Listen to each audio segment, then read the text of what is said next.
Today, I'm going to show you how to use basic ghost notes in your electronic drum beats. Freebeat. Hey, how's it going, everybody? Welcome to Freebeat, where I post new music-related content every single day, so if that sounds good to you, hit that subscribe button, ring that notification bell. Today's patron shout-out goes to Howard Anderson. Thank you so very much for the support. Let's get started. So today we're going to take a very basic drum groove, and I'm going to show you how you can use ghost notes to improve it and make it feel a bit more dynamic. Now I'm going to be demonstrating this on the Synthstrom Deluge, but this will work with any polyphonic drum machine. The reason I'm going to be demonstrating on the Deluge is because everything can be laid out right in front of you on the sequencer grid. So let me know how you like the Deluge as an instructional tool for drum patterns. So I'm going to get a very basic drum kit here. Cool. So the way we count through our 16-step patterns around here is like a drummer would. We go 1E and a 2E and a 3E and a 4E and a. Or like this.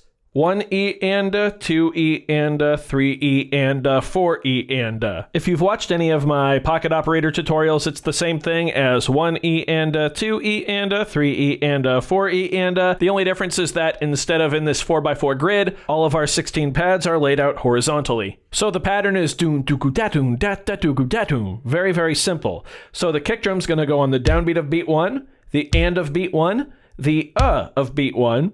Then we're going to have a snare drum on the downbeat of beat 2. Then we're going to do a kick drum on the E of beat 2. 1E and a 2E and a. So right now we have doom doo gakung.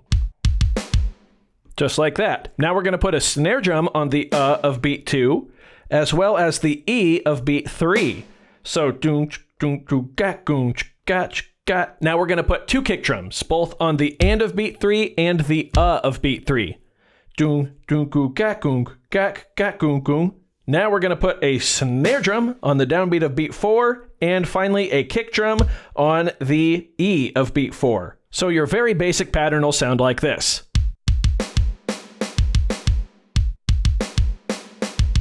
Let's fill in the rest of the pattern with some eighth notes on the hi-hat. And here it is.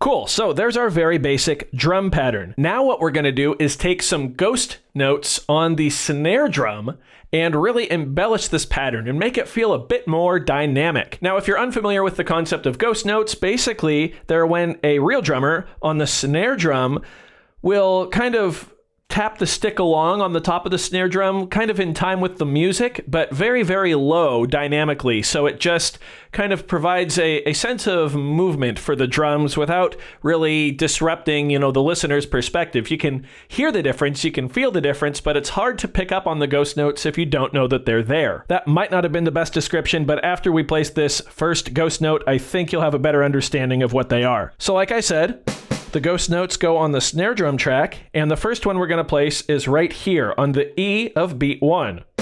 1E, right there. Here's what it sounds like at full volume.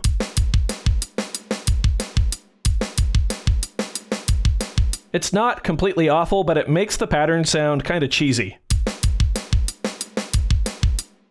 So let's take the volume of that snare drum hit and turn it way down. Now have a listen.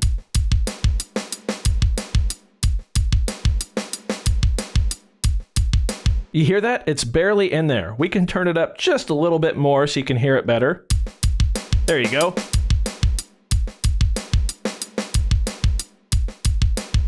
And I'm going to bring it back down because I think that was a little loud even.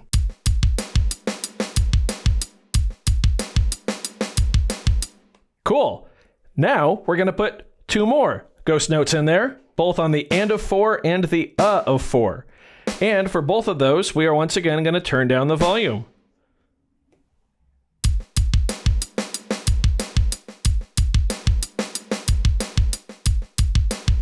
And I like those to be different volumes, not the same. That can be kind of weird.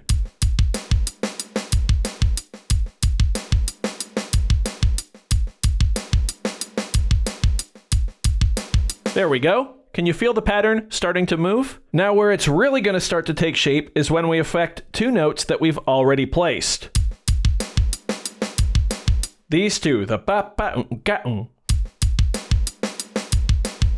Yeah, so we're going to take these notes and turn them down quite a bit, but not as much as these three.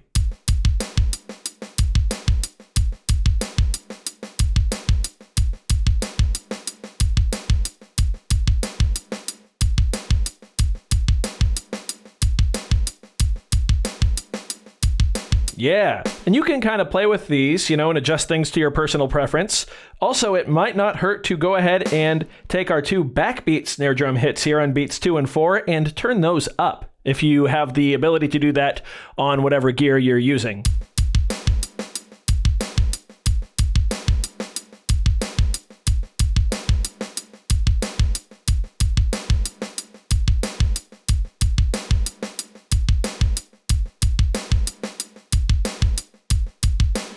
Yeah, cool. Now we can add any other embellishments that we might want to, like an open hi-hat bark. How about right here on the E of beat 4?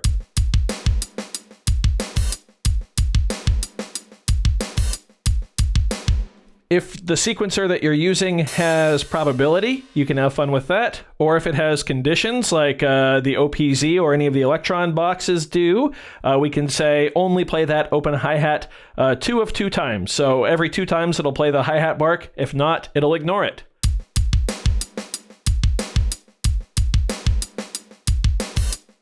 Now, obviously that won't work on a pocket operator, but what you can do is copy the first pattern that you've made into a second slot and then add the hi-hat bark into that second pattern, then chain them together to get this same exact effect.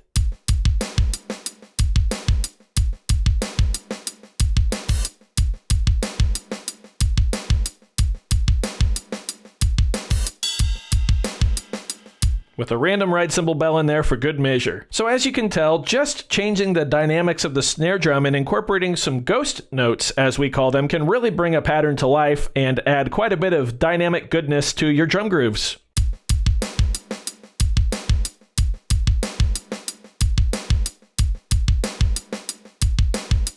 And of course, this is all personal taste, so you can take these concepts and tailor them to whatever you think sounds good. So there you go. I hope you enjoyed this one. Let me know what you think of the Deluge as a percussion instructor for you all. I quite like that I can have the whole pattern laid out here on the grid. I think it transfers pretty well to pocket operators, actually. Of course, if you don't like it, be sure to let me know as well, and who knows, maybe I'll do a little of both between devices. Or maybe I'll do a whole video about how to watch tutorials on the Deluge if you're used to the pocket operator grid, and vice versa. That could be fun too. If you did like the video, be sure to leave a thumbs up on it. If not, you can always leave a dislike. That's okay too. Doesn't hurt my feelings, just makes me try that much harder next time. Either way, be sure to hit that subscribe button, ring that notification bell. Thank you all so very much for being here. Thanks for watching. We'll see you next time.